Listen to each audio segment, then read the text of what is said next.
Welcome to the Free Cities podcast. My name is Timothy Allen, and this is the official podcast of the Free Cities Foundation.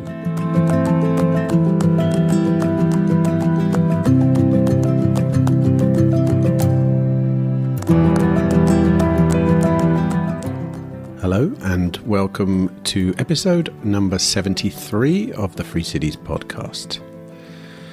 Well, number 73, significant in many ways, for me at least, and not just because it's the 21st prime number, but today it's significant because we have Peter Young back on the show.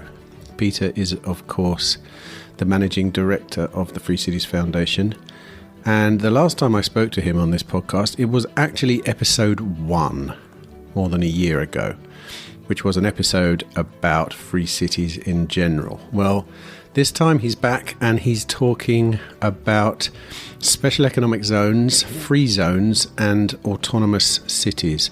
We're basically giving you the 101 on what we both discovered during the making of our film Zones of Progress. Now, there's a lot of great insights here in this episode into the evolution of free zones and what their future might look like if the trend continues along the same trajectory. Peter is super knowledgeable on this subject, so pay close attention and soak up all the knowledge. I personally think that understanding the history of SEZs is hugely important if you're interested in the establishment of new autonomous territories. Also, while you're listening, look out for my penny drop moment with the concept of democracy. It's been a long journey for me on that subject, but now it appears that I may be ready to tackle Hans Hermann Hoppe's Democracy, the God That Failed. Wish me luck on that one. And of course, while I'm doing all that, you can yourself grab a cup of tea or whatever you drink, locate your favourite chair, sit back, relax, and enjoy my conversation with Peter Young.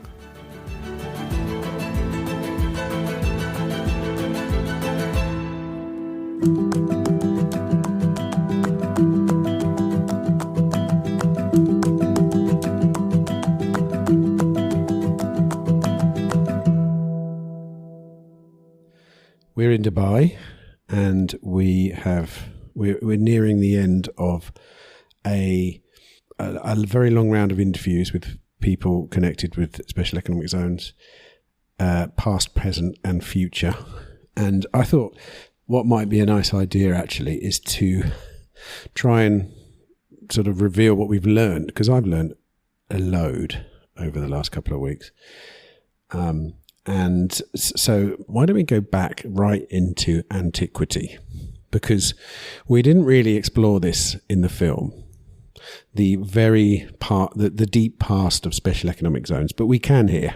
We can do that. So tell me what you know about the special economic zones of the past, as in historical past.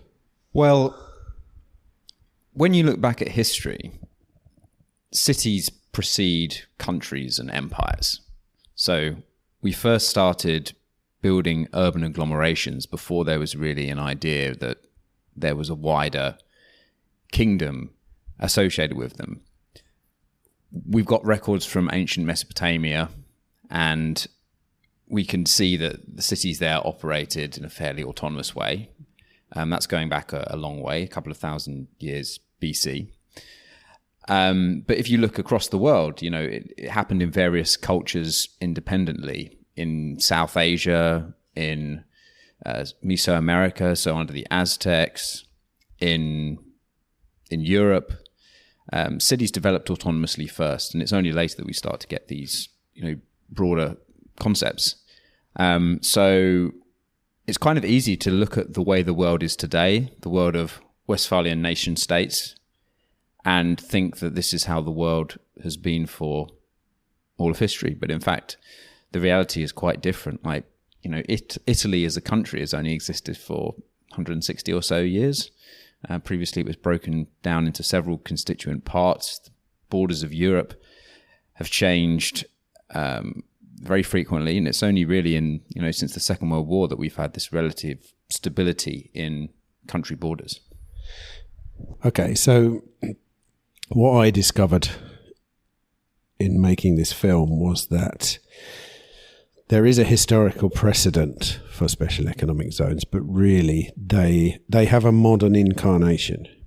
And their modern incarnation started in 1959 when in Ireland, in a place called Shannon, which was an airport. What can you tell me about Shannon, the airport? Well, Shannon was used as a fueling station for planes that were crossing the Atlantic. So it's located right on the west coast of Ireland. And because of that location, it's basically at the narrowest point for crossing, for making a crossing between Europe and the United States. So it was used as a airport for refueling. But following sort of in the 1950s, planes were starting to gain a longer range, able to carry more fuel with them. And so this idea of having a place where you could stop off and refuel on the way was no longer necessary. So the government decided that they were going to try and take steps to counter the natural decline in traffic coming to their airport by setting up a special economic zone, the first one in the modern era. The official name is Shannon Free Zone, Shannon Airport Free Zone. And they did this, what they did in order to make this zone more attractive was they provided some preferential policies regarding customs and excise. They provided some preferential taxation to corporations. And they also provided some infrastructure so that companies had the basic necessities in place in order to succeed. So this was one of the free zones. It was relatively successful. It was built on an area of a couple of square kilometers, and at the time that area had something like 250 people, and today the number stands at around 10,000. So it's still a free zone now? It's still a free zone now, but the Irish government has rolled back on some of those preferential policies. It still exists. It's still used as a kind of industrial area, but some of the initial policies have been rolled back a bit. Why do they do that then? Did they notice they weren't working, or is that just governments doing government things and spoiling it for everyone else? Yeah, I'm less familiar with this story of why they rolled it back. I think it had something to do with wanting to harmonize policy across the whole country. So one of the things that you have to be careful about with special economic zones is that you're not distorting your base economy. So if you've got a particular geographical area which has, say, 5% corporation tax compared to 25% across the country, then all of the other businesses that are receiving that 25% corporation tax are going to be at a comparative disadvantage. And that can create distortions. It's almost like providing a disincentive to the companies that have chosen to come and invest in your country early. So if you come and you set up an office in Dublin and you invest all of that money to build your physical offices, your capital equipment, your locally sourced employees, and then you find out that your competitor's been able to set up in Shannon and receive that preferential rate, then that might not be a good thing. So I think they were rolled back partly due to concerns with some internal competition. Okay, so Shannon, as it turns out, was quite an inspiration. People saw all the success of it. And I think really, if you look at the arc of evolution of special economic zones, because they certainly are evolving.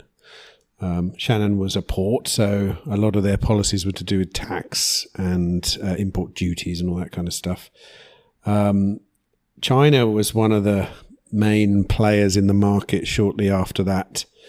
On the world scene, what was China's stance on special economic zones and economic development in general at the time?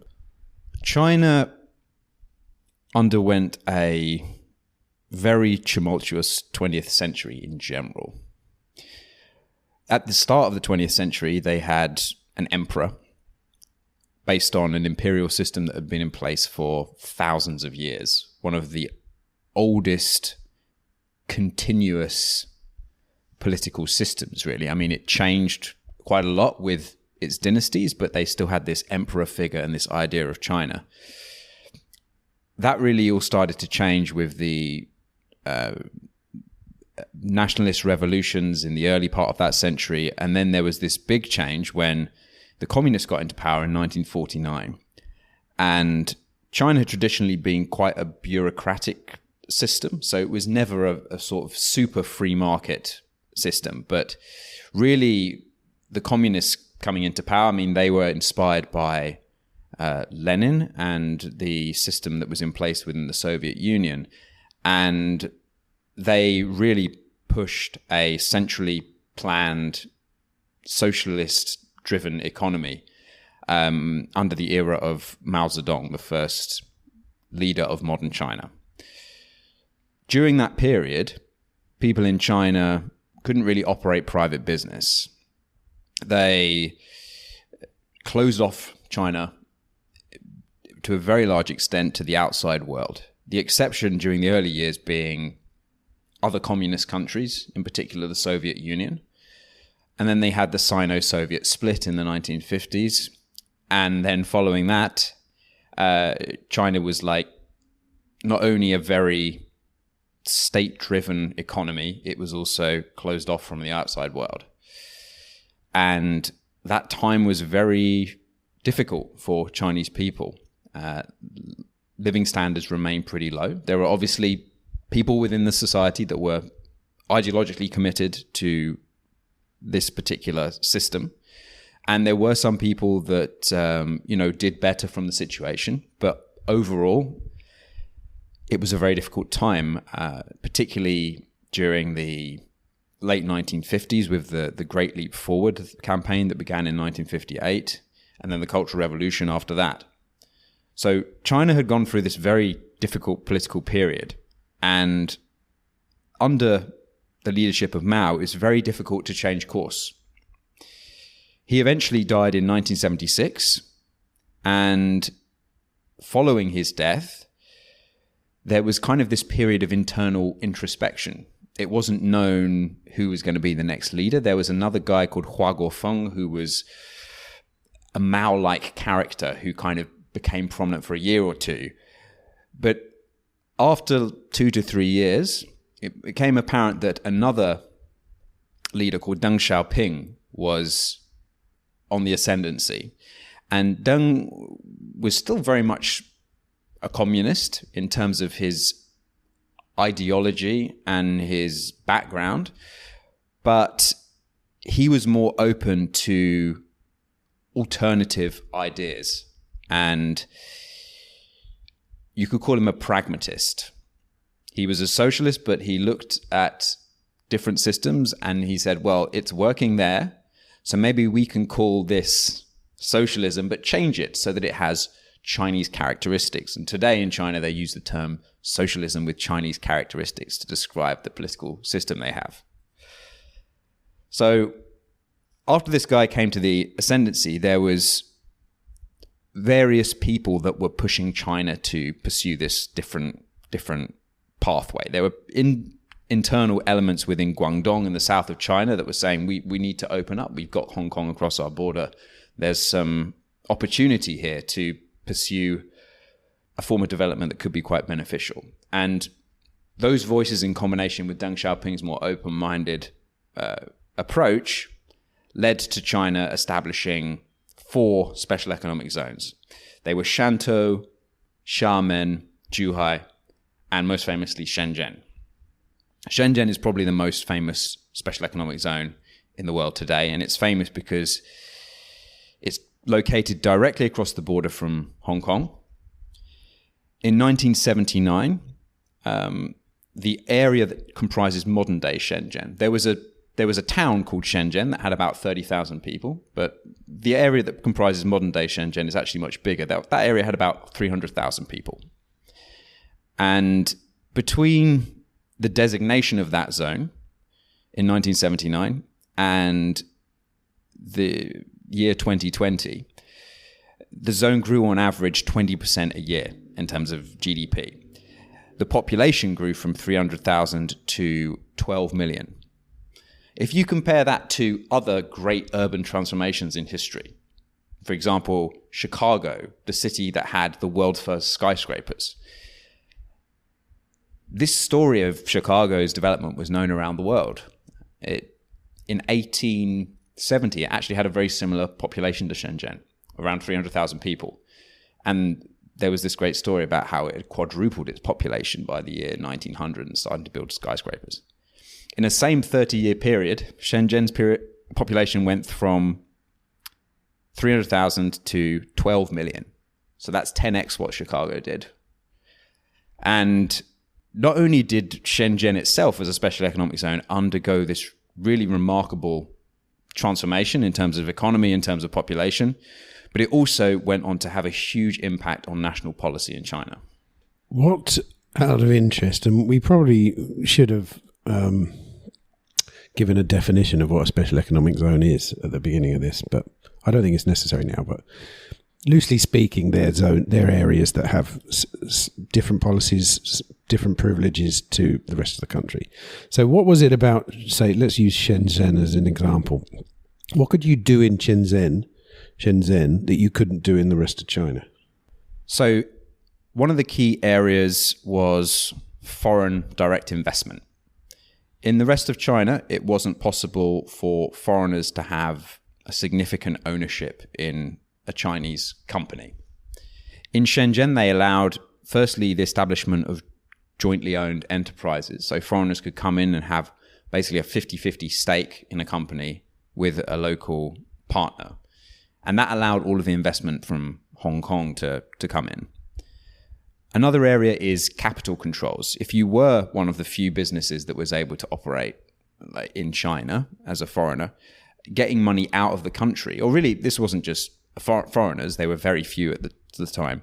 This was Chinese people as well. If you wanted to get money out of the country, then the only way you could do that was to exchange the Chinese RMB with a foreign currency according to a fixed exchange rate set by the government.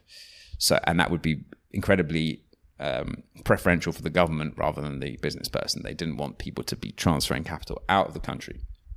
That was relaxed in Shenzhen. Another major thing was land use rights. Shenzhen initially started off by taking a liberal approach to how land could be used, which meant that more construction could happen. And then towards the late 80s, they actually pioneered the first ever land use sale. Prior to 1988, there was a prohibition in the Chinese constitution, Article 10, which said that you cannot buy, sell, and exchange land. And what this meant is that if an individual enterprise, it was mainly state-owned enterprises in that era, but if an individual enterprise could gain permission to build, say, a factory, they had that individual permission from the government. They couldn't then sell that factory to another enterprise. It was all regulated. So that was, in 1987, the first transaction of land use rights was tested out in Shenzhen. Even though it was technically against the constitution, they allowed Shenzhen to experiment with this. And as a result, there was some development that took place that proved to be very successful, and China then ended up amending its constitution to allow land use rights. And that was really the starting gun that triggered the boom in Chinese real estate market that went on to create the largest market of its kind in the world.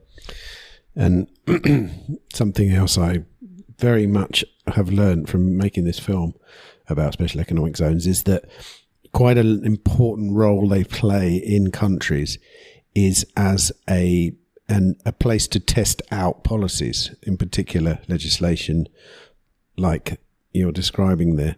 Maybe you could just speak a little bit about that.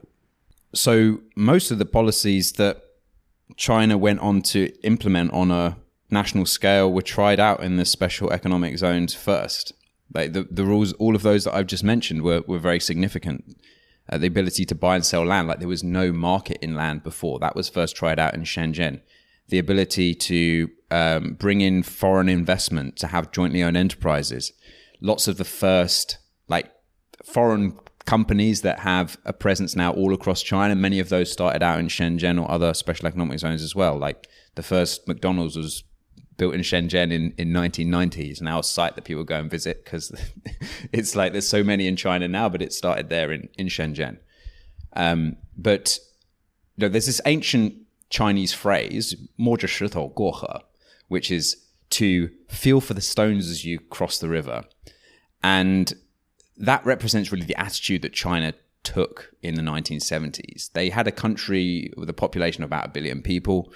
They didn't want to just decide to open up to the outside world immediately, because maybe that would have pretty dire consequences. You know, compare that to, say, what happened after the Soviet Union collapsed. Many people are critical of the privatizations that took place wholesale across Russia in the early 1990s due to the speed of which they occurred and due to the manner in which the privatizations took place. So this was actually before that, but maybe China had some foresight in saying, we're not going to just suddenly open up. We're going to test things out one at a time. So this is what China did. They decided to set up these geographically distinct areas where different rules and regulations apply. And they proved to be successful. And this was really a catalyst for change across the whole country. And we see a really phenomenal example of that right here in Dubai, where we are now. And which also, I think, what's happened in Dubai with special economic zones definitely represents an evolution from the zones of China. And the one that is the most fascinating, I think, and now one of the most influential, is the DIFC, Dubai International Financial Center. I was going to say zone, center. And the reason it's so phenomenal is because, well, why don't you say what they did, their major innovation? Dubai International Financial Center was the first place in the world where a government decided that a different legal system was going to apply within their own territory.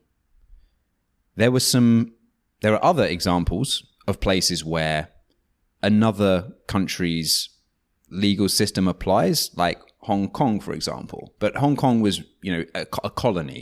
It started as a result of the Opium Wars in the 1830s, and it was kind of by force that Hong Kong had ended up having this different legal system from the traditional legal systems of the mainland. But Dubai in the early 2000s was looking at different ways that it could improve its economy, attract international business, and create high-paying jobs for the local population. And one of the things that was discussed at the time was that actually the legal system within the UAE does not really have the experience of dealing with some of the complexities of the modern financial world. So they were keen on bringing in financial companies, but globally, it's really British common law that serves as the financial foundation for international finance. It was Sharia law, right? It still is Sharia law. Yes, it's a civil law system with Sharia law elements they have here in the UAE. And the UAE leaders said, we're going to take this area of Dubai and we're going to allow exemptions from that Sharia law, and we're going to allow a version of English common law to apply instead. And basically, it was remarkably successful.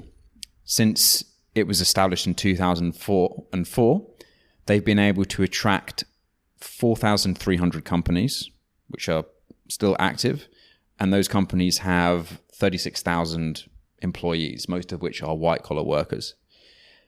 The average contribution of someone living in working in DIFC to Dubai's GDP is roughly 5 times that of the average person as well. So it's a very productive part of the economy. There's various estimates for how much of the GDP it accounts for, ranging from 3 to 10 to 10 plus. So this model has been very successful, and it's since been copied in a number of places.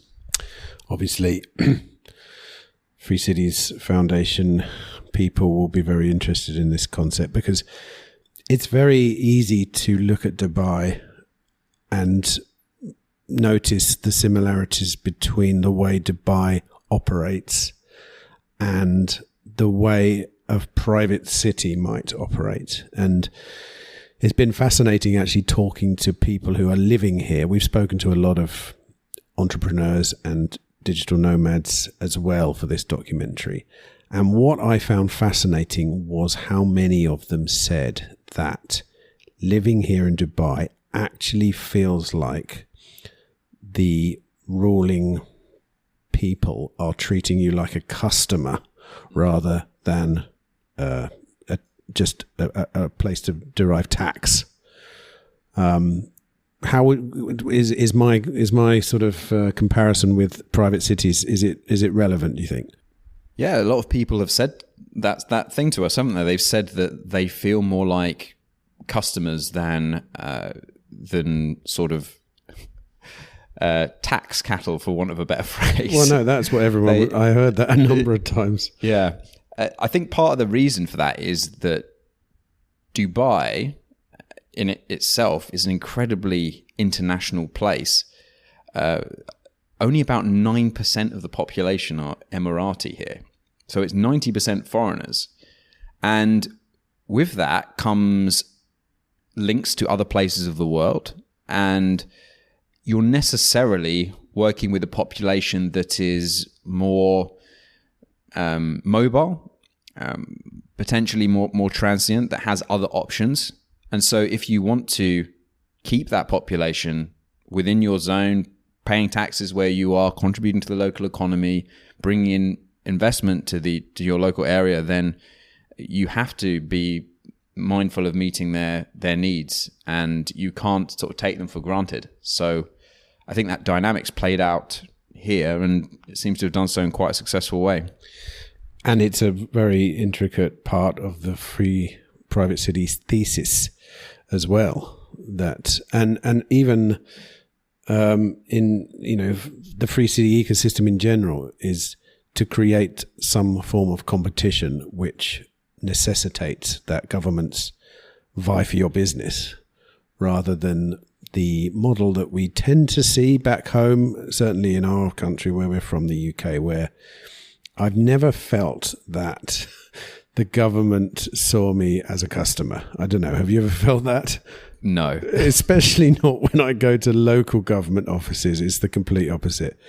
And I'm interested to have a discussion about why this is.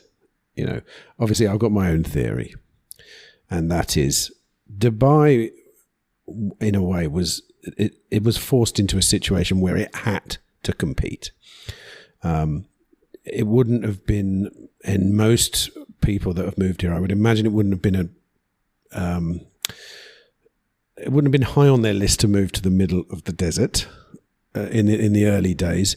So it made Dubai, it forced Dubai's hand, or it forced the UAE's hand to become super competitive. And they obviously did that with tax. They did that with various other legislations. But now we enter this interesting evolution of the zones, I think, where you're not necessarily, well, you are, but your primary objective may not be to attract capital rather than human capital. What do you think about that?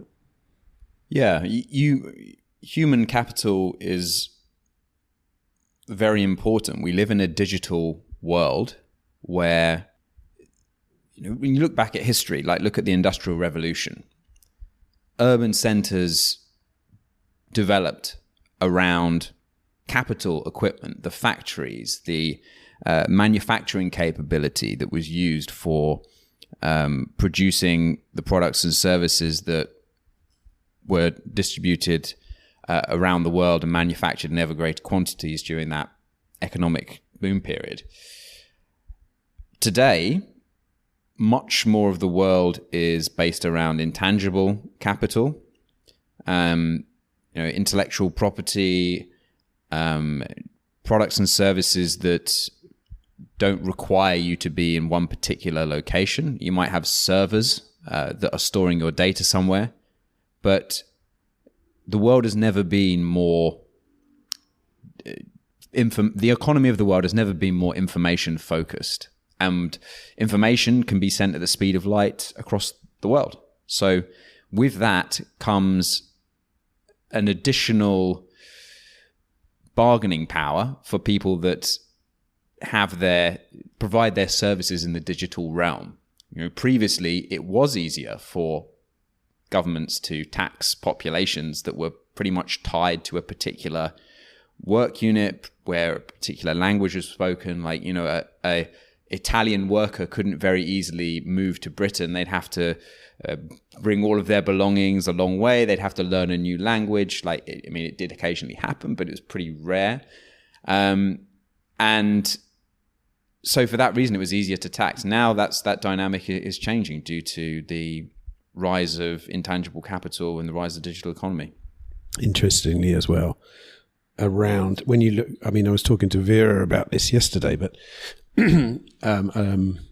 quite a few private cities evolved around industrial capital. Hershey's, she was talking about various private places that were built specifically to house workers who worked in those factories. It's interesting. I've never thought of it like that. So Dubai is basically a city built around built around intangible industry. So it could be anywhere. It could literally be anywhere. And it really is anywhere. I wouldn't have chosen the desert myself. It doesn't strike me as the kind of place you would choose to build a city unless you absolutely really wanted to. But that's interesting. So yeah, now this idea of treating your customers better, obviously, leads quite nicely into the idea of the kind of future cities that we're all interested in. So talk to me a little bit about where we've seen some evolutions, in the special economic zone model, which started with ports, then moved on to sort of manufacturing. Now they're moving into the realm possibility of, they moved into services. Now maybe lifestyle becomes a component, and it's very hard not to then look at private autonomous cities as being some kind of a natural evolution along this timeline. What do you think? Yeah, I do think they're a natural evolution. I think good things can happen when you give autonomy to regions. They don't always succeed, and there's various reasons for that. But there have been some incredibly successful case studies of not just autonomous zones, but also small metropolises that have implemented ideas that are sort of different from the surrounding area. Hong Kong and Singapore are two great examples of that. And they are of course cities with fully residential components as well. The laws and regulations there don't just apply to business, they apply to the residents too. So I think there's a lot of lessons to learn from their history.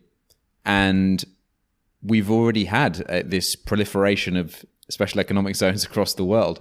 Not many people know quite how many there are, but it's taken off. Like since that first one was built in 1959, the idea caught on. They started building zones in Latin America.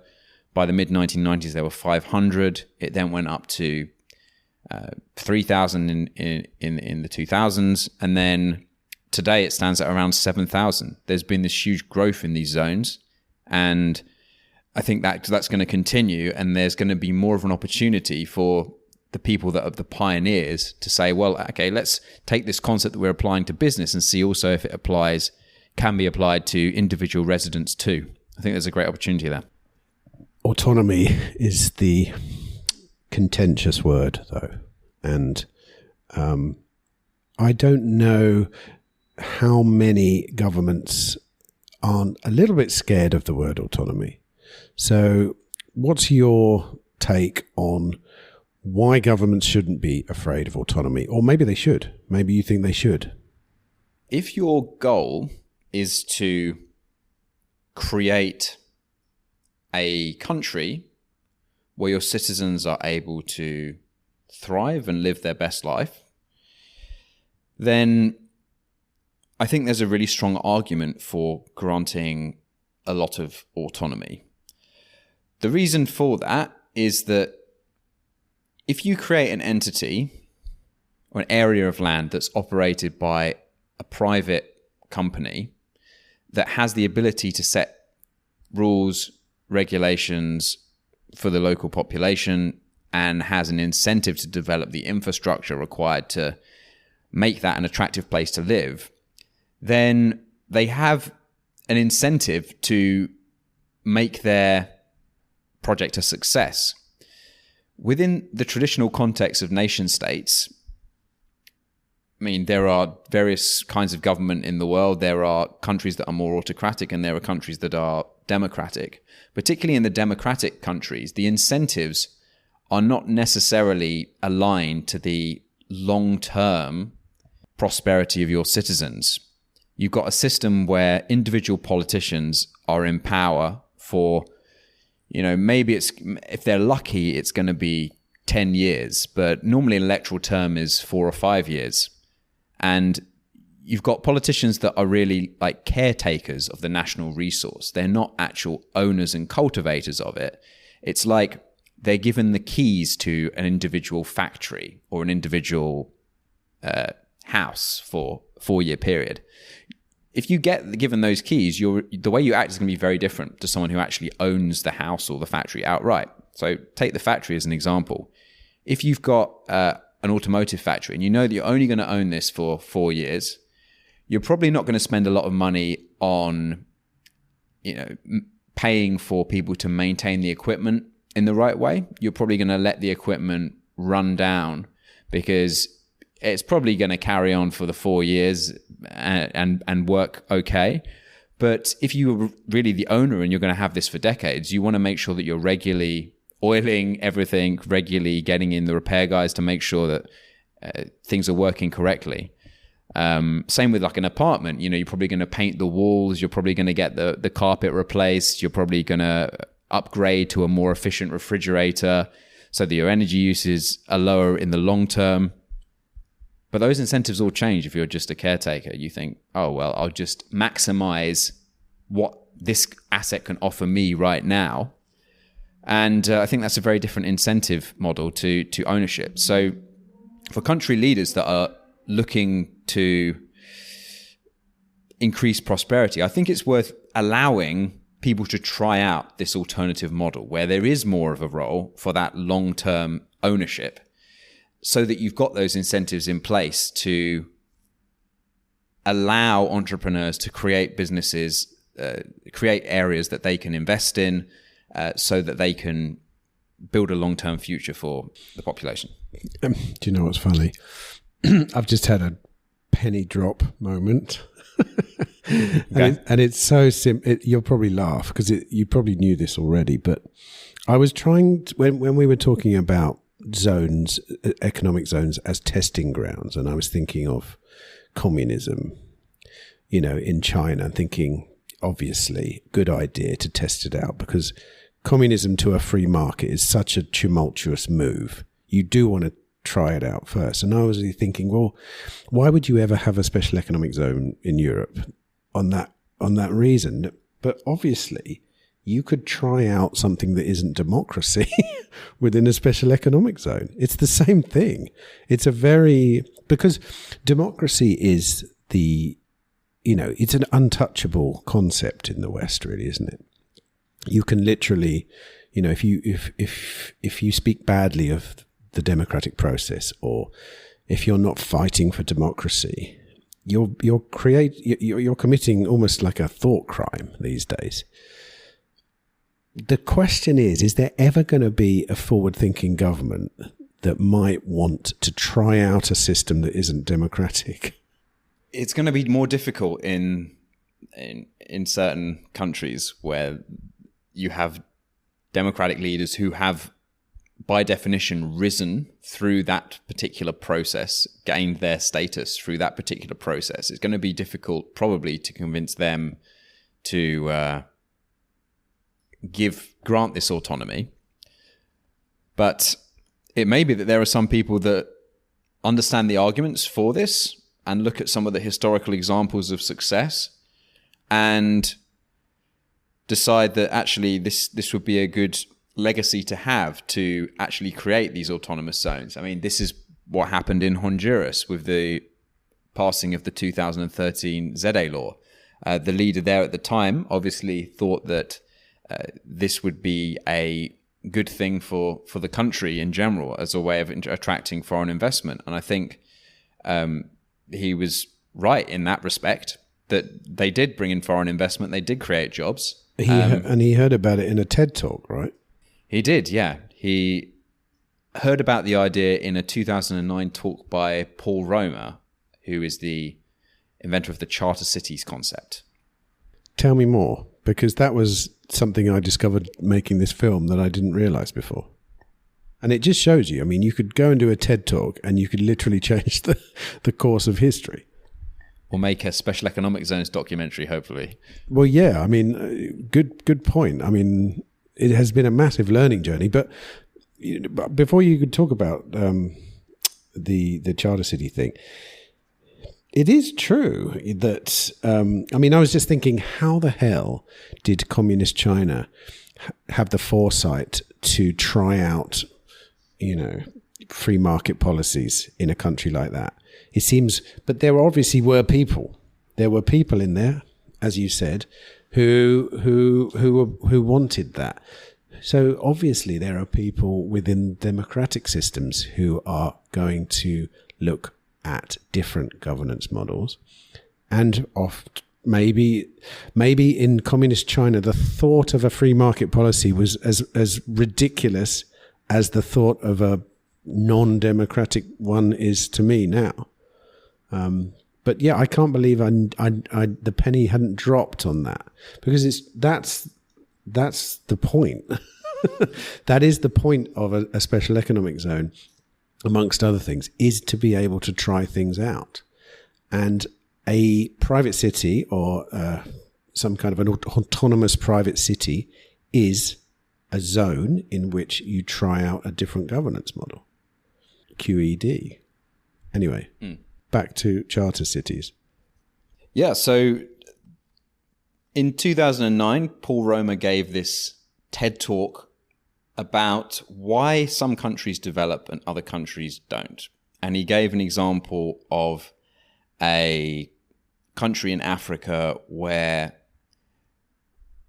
there were children who were studying using streetlights rather than in the electricity in their homes. And the reason for this wasn't that this place didn't have electricity provided to homes in general. It was that politicians had introduced price controls to electricity on the electricity companies. So this is a kind of populist policy whereby the politicians said, if you vote for me, I'm going to keep your electricity prices low. So electricity prices were capped at a certain level. And what this meant is that the electricity companies had lower revenues coming in, and they weren't able to invest in the capital equipment necessary to provide electricity 24 hours a day. So they had controlled blackouts. And that was the reason why the kids were using the street lighting rather than the domestic electricity in order to do their homework. And he gave this example because he said, actually, it's the main reason why some countries succeed and others don't is not because of natural resources, because you've got countries like Venezuela that have got masses of oil, and you've got African countries that are not doing too well economically but have got masses of mineral resources and other resources. But then you've got places like Hong Kong and Singapore, which are not very resource rich but do fantastically economically. So he said that the key thing is that you need to have good governance and good institutions in place. And there are already examples of countries that have strong institutions. He gave the example of Canada as a country that has a relatively politically neutral history. It's not sort of gone out and colonized countries around the world in the way that, you know, Britain and arguably the US have done. So he said maybe countries would consider choosing some of the rules and regulations of a country like Canada and adopting them locally. And what this would do is stem some of the flow of people leaving these less developed countries to more developed countries, allow them to work and do high quality jobs closer to home, and serve as maybe a test bed for some broader policies that could be tried out in the country. So this broader charter cities idea differs a little bit from free cities, because free cities really are not suggesting taking another country's rules and regulations and just applying them. They're more saying, let's hand that decision to private entrepreneurs who may decide to like pick and choose certain regulations from different countries, but they wouldn't sort of necessarily wholesale adopt a country's business law, for example. And didn't that, in the case of Honduras, the reason that didn't happen in the way that was explained in the TED Talk was because the dealing with the government was too complicated. As I understand it, because it was trialed initially. I think the initial way that the ZEs were trying to set themselves up were using that model, which was dealing with the Canadian government, which actually failed. Is that right? So the main reason why the initial push for autonomous cities was not passed in Honduras' Congress, there was a kind of zone called a red.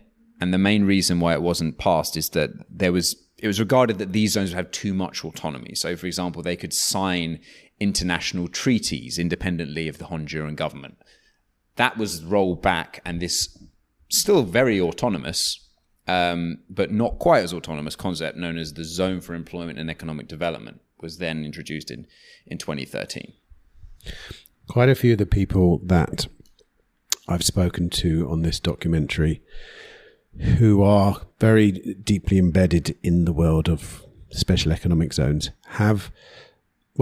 I've had a couple of attitudes, really. One is skepticism. And the main skepticism for the private autonomous city idea is that in a democratic system, you will never be able to de-risk the government. The other, I've heard from, obviously I can't say who they were because a lot of these opinions came off record, off the record. But a couple of people said, this is the best model, but it's too early. What do you think about those kind of opinions? So the idea of there being risk from the host government is definitely a valid concern. But we have to look at what our available options are. As people that believe more in free markets, more in societies that prioritize individual rights, the ability for people to freely exchange ideas, freely trade, we have to look at what our options are if we want to create those kinds of societies. One option is to try and find terra nullius, so areas of land that are not occupied by governments. But unfortunately, there aren't really any of those left. There are the Liberlanders that are trying out something in the Danube between Serbia and Croatia, and hopefully they will succeed in that endeavor. But I think everyone would agree that so far it's proved to be very complicated, and they've certainly met a lot of resistance, particularly from the Croatian side. So there's this terra nullius approach, which has its own difficulties. Another approach is to look at the high seas. And we have had some people on this podcast and at our conference who are doing some very interesting work on creating floating communities. I think technologically that stuff is very much in an early stage, but it makes sense as a longer term project, and there is a lot of promising work being done there. But I think in terms of technology and in terms of like actually envisaging life as part of a sort of floating free city, that's a long way off, and also that won't be a lifestyle that's for everyone. A lot of people will want to be based on land. So if you do want to be based on land, you're left with either the terra nullius or working with existing governments. And it's not a perfect system, but there are ways that you can, firstly, try and create zones in a way that is a win-win for governments. And I do think it can be a win-win. And it is generally a win-win if done in the right way, to have an autonomous zone within your territory. Look at Shenzhen, for example. It had a great impact on surrounding cities like Guangzhou and Foshan. Look at Singapore. It's had a great impact on the areas that surround it in Malaysia. Look at Monaco and the area of southern France near to Nice and how that's benefited from having this economy. Those situations have proved to be pretty stable because in a large part they're mutually beneficial. And I think you can recreate that for governments. But in addition to that, you also want to have some legal protections in place. There are various views on how effective these are. We spoke to Mark Beer last week in London, who was kind of quite pessimistic about the efficacy of international agreements to really protect a system in the long term. But I mean, my take is that if they weren't effective, then why would there be so many international treaties and international agreements? Why would countries be going to the trouble of putting them in place? They are still very common. And I think as the world continues to globalize, there's going to be a greater role for international arbitration centers to resolve trade disputes between international companies and nations, or between nations. So I think there is also a role for having treaties in place, international treaties that protect investors that come in and establish a zone. And I think there's also a place for like working within the existing political system. Like in Honduras, for example, they did have a constitutional change in order to bring in the ZA program.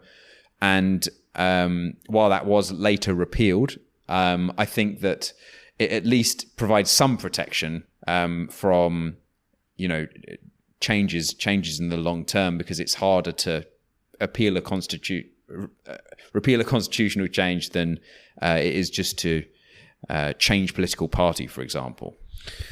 The alternative strategy, I suppose, is to choose a place to create your autonomous city in a country that has a long-term thinking governance model.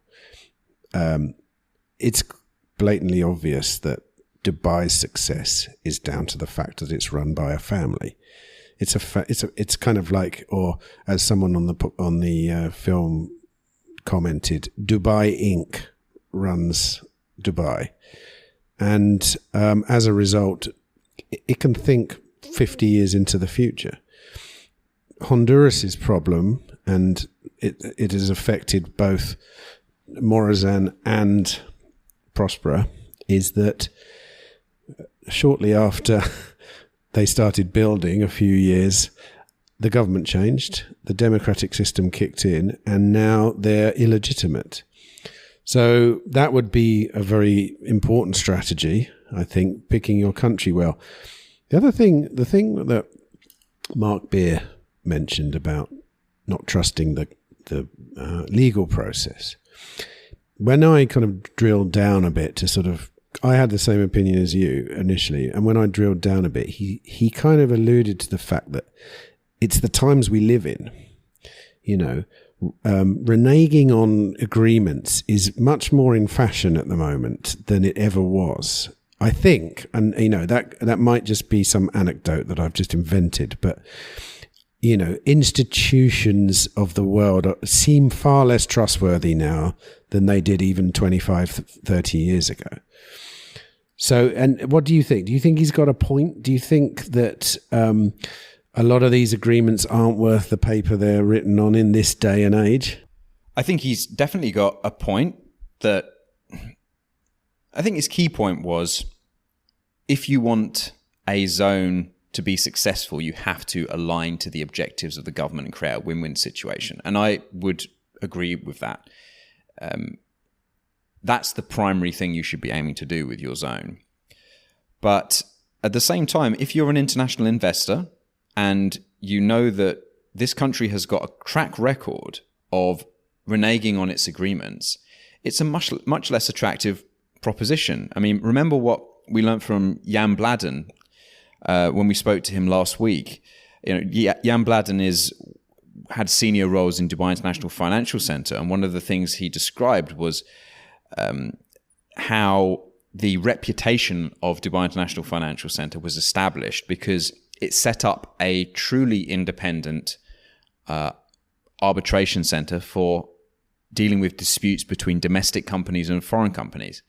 And the first ever case that was brought to that court was won by the international company over the domestic company. And he described how that provided a very powerful signal to other international companies that actually this court is impartial. They're not just going to favor the domestic interests over the international interests. And that in turn played an important role in bringing additional investment into Dubai and making DIFC the huge success story that it is. So I think that those kinds of considerations are very important, and countries that are smart will realize that, and they'll be more likely to be bound by the agreements that they signed up to. One of the questions I asked everyone during the making of this film was, what would your advice be to host governments, leaders, states who are thinking about setting up some form of, let's call it a special zone, and I include autonomous zones in that category. So, what would your advice be to a government thinking about pursuing some kind of zone within their country? I would say the first thing would be to look at an area of land that is unpopulated. One of the most important aspects of the Free Cities model is that it's a voluntarist idea, which means that the primary thing about the model is that we seek that everyone that is involved consents to being part of the part of the community. So it's important that you establish a zone on unoccupied land. So if you're in the Middle East, there are parts of the desert which is very easy to define that are unoccupied. Places like Masdar City that we visited last week were built in the desert. So that would be a good place to start, because it means that you don't have those complications of existing property owners that may not be willing to be part of the community.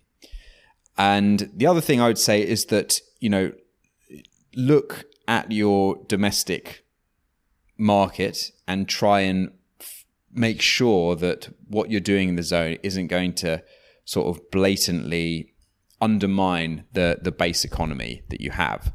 I think there's an argument for providing some special incentives to certain companies, but if you create a system where certain kinds of industries that already exist in your base economy can move in and outcompete those those industries that already exist, then you're potentially going to have a problem. So that's something to look very carefully at before moving ahead. What about an autonomous city? Do you imagine that an autonomous city might go from naught to autonomous city in one hit? Or do you think it's more likely that an autonomous city may arise out of a special zone? Autonomous cities, I think, will develop naturally if they're given the legal framework to do so. So at the moment, most special economic zones have policies that apply to businesses, and they're targeted at creating like industrial space or space that is focused on a particular sector. I think if you allowed that to be extended to residential components and had rules for living together as well as part of your framework, then you could see this naturally develop. So I think it's going to be an evolution like you're already seeing in Prospera and Ciudad Morazan. They already have residents moving in. You're already starting to see how they're dealing with particular issues, how they deal with noise, how they deal with litter, how they deal with dogs that bark, how they deal with some of the public space issues. This is kind of already happening on a scale of, Morazan's case, 170 odd people, and Prospera is now embarking on a similar journey. They've so far been a business zone, but they're about to finish construction of around 80 residential properties in the tallest building on the island of Roatan. So I think these things will be discovered as they go on. I think they'll happen naturally, but the first thing you've got to do is provide the right regulatory governance frameworks that allow that autonomy to be achieved. Final question. Follow the trend into the future 100 years. What do you see as the future of cities, the future of governance, the future of the world, according to you? I think we'll live in a world where there are many more smaller political entities.